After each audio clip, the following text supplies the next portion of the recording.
Makabansa, Grade 1. Quarter 3, Week 7. Ang paksa ng ating aralin sa araw na ito ay pagtukoy at pagpapakita sa pagsunod sa mga alituntunin sa paaralan. Day 1 hanggang Day 2, matatag curriculum. Hello kids, it's me, Teacher Frel. Don't forget to subscribe, like, and share, and hit the notification bell for the latest video. Sa araw na ito ay pag-aaralan natin sa asignaturang makabansa ang pagtukoy at pagpapakita sa pagsunod sa mga alituntunin sa paaralan. Day 1. Mga layunin. Una, natutukoy ang mga alituntunin ng paaralan. At pangalawa, na ibibigay ang tungkulin bilang mag-aaral. Para sa nilalaman o paksa ng ating aralin, ito ay pagtukoy sa mga alituntunin sa paaralan. Sa araw na ito ay tutukuyin natin ang mga alituntunin sa paaralan at mga tungkulin ninyo bilang mag-aaral. Basahin ang mga sumusunod na salita at ang kahulugan ng bawat isa. Ang salitang alituntunin. Ano nga ba ang kahulugan nito? Ito ay mga tuntunin o panuntunang dapat sundin upang magkaroon ng kaayusan, disiplina at maayos na gawain sa isang lugar. Halimbawa, may alituntunin sa loob ng silid-aralan upang maging maayos ang pag-aaral. Ang sumunod na salita ay tungkulin. Ano nga ba ang kahulugan ng tungkulin? Ito ay mga gawain o responsibilidad na inaasahang gampanan ng isang tao ayon sa kanyang papel sa pamilya, paaralan o pamayanan. Halimbawa, tungkulin ng mag-aaral ang mag-aral ng mabuti. Tingnan ang mga larawan. Tukuyin ang ginagawa ng nasa larawan. Ano ang ginagawa ng mag-aaral sa larawan? Tama! Ang mag-aaral ay nagsusulat ng mga aralin sa kanyang kwaderno. Ano naman ang ginagawa ng mga mag-aaral sa larawan? Tama! Ang mga mag-aaral ay umaawit ng pambansang awit sa flag ceremony. Ang kanilang kanang kamay ay nakalagay sa kanilang kaliwang dibdib at sila ay nakatayo ng tuwid at nakapila ng maayos habang umaawit ng pambansang awit ng Pilipinas. Ano naman ang ginagawa ng mga mag-aaral sa larawan? Tama! Ang mga mag-aaral ay nag-aaral ng kanilang aralin. Ano naman ang ginagawa ng mga mag-aaral sa larawan? Tama! Ang mga mag-aaral ay nakapila ng maayos sa pagpasok nila sa silid-aralan. Ngayon ay sagutin ang mga sumusunod na tanong. Para sa unang katanungan, ano ang pinapakita sa mga larawan? Narito ang posibleng kasagutan. Ipinapakita ng mga mag-aaral sa larawan ang pagsunod nila sa mga alituntunin ng paaralan. Pangalawang tanong, ano sa tingin ninyo mga alituntunin sa paaralan na sinusunod na pinapakita sa mga larawan? Narito ang posibleng sagot. Ang mga alituntunin na pinapakita sa mga larawan ay ang pagkopya ng mga aralin na isinulat ng guro sa pisara, pagdalo sa oras ng flag ceremony, pagpila ng maayos sa tuwing papasok sa silid-aralan, at pag-aaral ng mga aralin. Pangatlong tanong, ginagawa mo rin ba ang mga ito?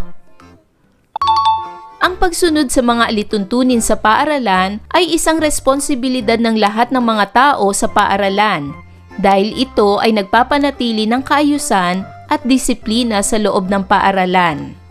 Sa pamamagitan ng pagsunod sa mga alituntunin na ipapakita ng mga mag-aaral ang paggalang sa guro, kapwa mag-aaral at iba pang kawani ng paaralan. Nakakatulong din ito upang maging ligtas at tahimik ang kapaligiran kaya mas nakafocus ang lahat sa pag-aaral.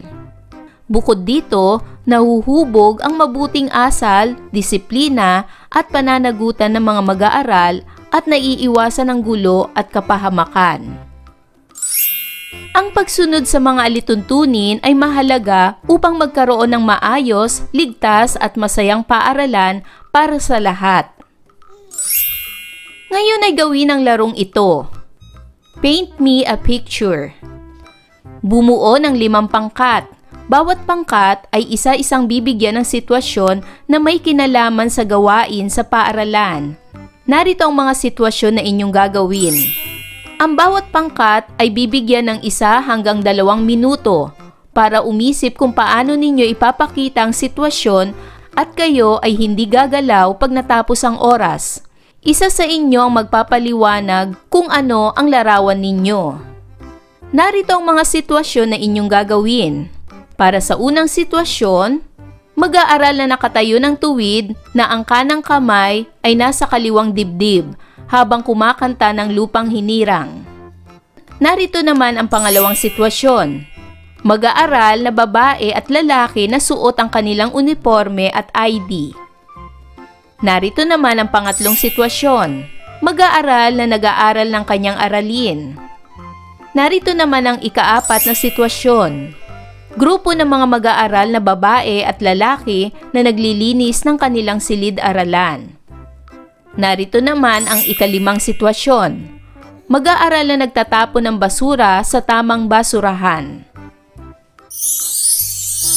Ang mga larawan ay nagpapakita ng pagsunod ng mga mag-aaral sa mga alituntunin sa paaralan tulad ng pagtayo ng tuwid habang kumakanta ng lupang hinirang at pagsuot ng uniforme at ID. Nagpapakita din ng tungkulin ang mga mag-aaral tulad ng pagpapanatili ng kalinisan sa silid-aralan. Ang alituntunin ay mga tuntunin o patakaran na dapat sundin upang mapanatili ang kaayusan, disiplina at maayos na samahan ng mga mag-aaral sa paaralan. Ang tungkulin naman ay mga gawain na dapat gampanan ng isang mag-aaral bilang bahagi ng kanyang papel sa paaralan. Ang pagsunod sa mga alituntunin ay responsibilidad ng lahat ng mga tao sa paaralan. Ang pagkakaroon ng mga alituntunin ay nagsisilbing gabay sa mga mag-aaral kung paano sila dapat kumilos sa paaralan. Bakit sa palagay ninyo mahalaga na mayroong tayong mga alituntunin na sinusunod sa paaralan? Mahalaga na mayroong mga alituntunin na sinusunod sa paaralan dahil ang mga ito ang gumagabay sa kilos at asal ng mga mag-aaral. Sa pamamagitan ng mga alituntunin, napapanatili ang kaayusan, disiplina at kaligtasan sa loob ng paaralan. Nakakatulong din ang mga ito upang matuto ang mga mag-aaral na igalang ang guro, kapwa mag-aaral at iba pang taong bumubuo sa paaralan. Dahil dito, nagiging maayos ang pag-aaral at nagkakaroon ng masayang samahan sa paaralan. Ang pagkakaroon ng mga alituntunin ay nakatutulong upang maging maayos ang isang paaralan. Ngayon ay gawin natin ang gawaing ito. Iguhit ang masayang mukha kung tama ang isinasalaysay ng bawat pangungusap at malungkot na mukha naman kung hindi. Una, ang mga mag-aaral dahil bata pa sila ay walang magagawa upang makatulong sa kaayusan ng paaralan. Ito ba ay masayang mukha o malungkot na mukha? Tama, ito ay malungkot na mukha. Ibig sabihin nito, mali ang pahayag. Pangalawa, ang pagsunod sa mga alituntunin ay responsibilidad ng lahat ng mga tao sa paaralan. Ito ba ay masayang mukha o malungkot na mukha? Tama, ito ay masayang mukha. Pangatlo, ang pagkakaroon ng mga alituntunin ay nagsisilbing gabay sa mga mag-aaral kung paano sila dapat kumilos sa paaralan. Ito ba ay masayang mukha o malungkot na mukha? Tama, ito ay masayang mukha. At pang-apat, nais pahirapan ng mga guro ang mga mag-aaral kaya sila ay gumagawa ng mga alituntunin sa paaralan. Ito ba ay masayang mukha o malungkot na mukha? Tama, ito ay malungkot na mukha. Ibig sabihin, mali ang pahayag. Para naman sa gawaing ito, lagyan ng check ang pangungusap na tumutukoy sa alituntunin sa paaralan at X naman kung mali. Unang bilang, tumulong sa paglilinis ng silid-aralan. Ito ba ay tumutukoy sa alituntunin sa paaralan o hindi? Check o X? Tama, ito ay check. Ito ay tumutukoy sa alituntunin sa paaralan. Pangalawang bilang, pumila ng maayos tuwing flag ceremony. Ito ba ay tumutukoy sa alituntunin sa paaralan o hindi? Check o X?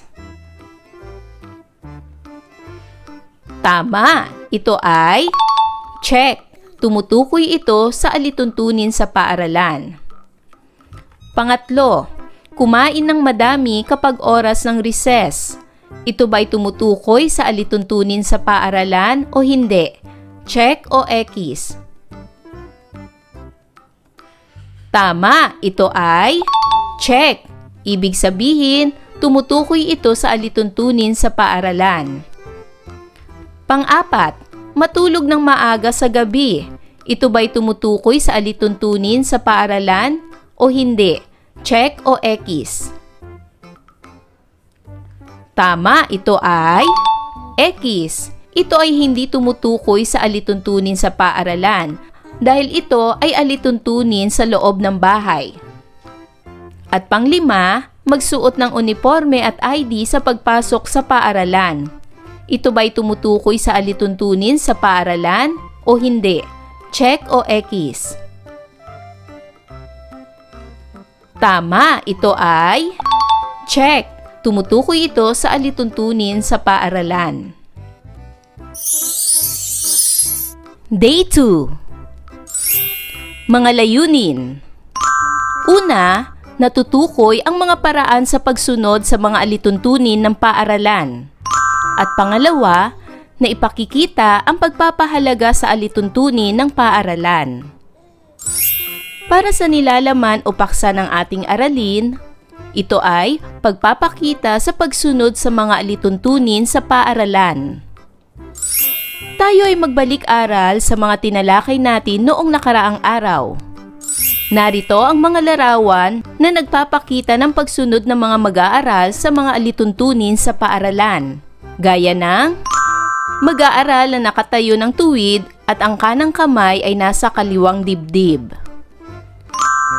Mag-aaral na tahimik na nagbabasa sa silid-aklatan. Mag-aaral na nakapila ng maayos habang flag ceremony. Mag-aaral na babae at lalaki na suot ang kanilang uniforme at ID. Mag-aaral na nag-aaral ng kanyang aralin. Sa araw na ito ay tutukuyin natin ang mga paraan sa pagsunod sa mga alituntunin at kung paano pahalagahan ang mga alituntunin. Basahin ang mga sumusunod na salita at ang kahulugan ng bawat isa. Alituntunin. Ito ay mga tuntunin o patakaran na dapat sundin upang mapanatili ang kaayusan, disiplina at maayos na samahan ng mga mag-aaral sa paaralan. Tungkulin. Ito naman ay mga gawain na dapat gampanan ng isang mag-aaral bilang bahagi ng kanyang papel sa paaralan. Iskit o dula-dulaan. Ito ay isang maikling pagtatanghal kung saan ang mga tauhan ay umaarte upang ipakita ang isang kwento. Madalas itong ginagawa sa paaralan o sa mga programa bilang bahagi ng pagkatuto ng mga mag-aaral. Ngayon ay gawin ang gawaing ito. Bumuo ng 3 pangkat ang klase. Habang binabasa ng inyong guro isa-isang mga sitwasyon, magbibigay naman ng sagot ang mga pangkat sa tuwing pagkatapos basahin ang bawat sitwasyon. Narito ang sitwasyon bilang isa. Si Carlo ay nahuli sa pagpasok at nang siya ay naglalakad patungo sa kanyang silid-aralan, narinig niya bigla na ang pagtugtog ng lupang hinirang. Ano ang dapat niyang gawin? Ano ang inyong magiging sagot? Narito ang posibleng sagot. Dapat huminto si Carlo, tumayo siya ng tuwid at igalang ang pagtugtog ng lupang hinirang sa pamamagitan ng paglalagay ng kanang kamay sa dibdib at pag-awit ng maayos kahit siya ay nahuli na sa pagpasok. Ipinapakita nito ang paggalang sa pambansang awit at sa ating bansa. Sitwasyon bilang 2. Oras na ng recess nila Cecil at gusto niyang bumili ng tinapay at hotdog sa kantina. Pagdating niya sa kantina, nakita niya na madaming bata ang nagkakagulo sa pila sa bilihan ng tinapay at hotdog. Ano ang dapat niyang gawin? Ano ang inyong magiging sagot sa sitwasyong ito? Narito ang posibleng kasagutan. Dapat ay pumila ng maayos si Cecil at maghintay ng kanyang turn kahit magulo ang ibang bata. Maaari rin niyang hikayati ng iba na sumunod sa tamang pila o humingi ng tulong sa guro o bantay kantina. Sa ganitong paraan, na ipapakita niya ang disiplina, paggalang at tamang asal sa paaralan.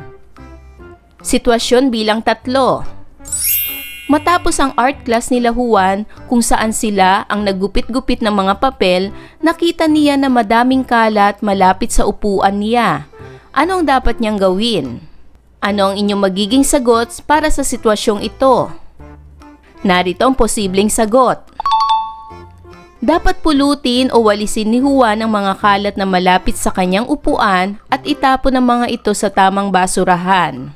Maaari rin niyang linisin ang kanyang lugar bago umalis. Sa ganitong paraan, na ipapakita niya ang pananagutan, disiplina at pagmamalasakit sa kalinisan ng silid-aralan. Ngayon naman ay gawin ang isang dula-dulaan o skit. Bumuo ng pangkat na may 6 na miyembro. Magpapakita kayo ng 1 hanggang 2 minutong skit o dula-dulaan na nagsasaad kung paano mapapahalagahan ang mga alituntunin ng paaralan. Maglaan ng 5 minuto upang maghanda. Dapat lahat ng kasapi sa pangkat ay tutulong sa gawain at lakasan ang kanilang boses upang maintindihan ng lahat ang skit o dula-dulaan. Paano dapat pahalagahan ang mga alituntunin sa paaralan? Narito ang mga posibleng sagot. Una, sundin ang mga alituntunin kahit walang nakatingin. Pangalawa, kung may bahagi ng alituntunin na hindi malinaw, itanong sa guro upang maipaliwanag. Pangatlo, sa pagkakataong hindi makasunod sa alituntunin, kausapin ang guro upang ipaliwanag ang dahilan. At pang-apat, hikayatin ang mga kaklase na sumunod sa mga alituntunin. Anong inyong natutunan sa mga gawain sa araw na ito? Paano mo maipapakita ang pagpapahalaga sa mga alituntunin sa ating paaralan? Ngayon ay gawin na ang gawaing ito. Ipaliwanag kung ano ang alituntunin na dapat sundin sa sumusunod na larawan. Makikita sa larawan ang maingay ng mga estudyante sa loob ng silid-aralan. Kasabay nito ang kanilang pagkakalat sa loob ng silid-aralan. Ano ang alituntunin na dapat sundin sa larawang ito? Tama! Dapat ay tahimik lamang ang mga mag-aaral sa silid-aralan habang hinihintay nila ang kanilang guro. Pangalawang larawan. Habang umaawit ng pambansang awit, makikita ang mga batang nagtatakbuhan. Anong alituntunin ang dapat sundin ng mga batang ito? Tama! Dapat ay tumigil sa pagtakbo o paglakad ang mga mag-aaral kapag nagsisimula na ang flag ceremony at ilagay na ang kanilang kanang kamay sa kaliwang dibdib at sumabay sa pag-awit ng pambansang awit. Sa larawang ito ipinapakita ang pagtatapon ng bata ng kanyang kalat kung saan-saan. Anong alituntunin ang dapat niyang sundin? Tama! Dapat ay itapon ng mag-aaral ang balat ng kanyang inumin sa basurahan upang hindi dumumi ang paligid ng paaralan. Ayan mga bata, naunawaan niyo ba ang ating aralin sa araw na ito? Kung ganon, magaling! Mga bata, sana'y marami kayong natutunan sa ating aralin. Hanggang sa susunod na video lesson, paalam! Thanks for watching!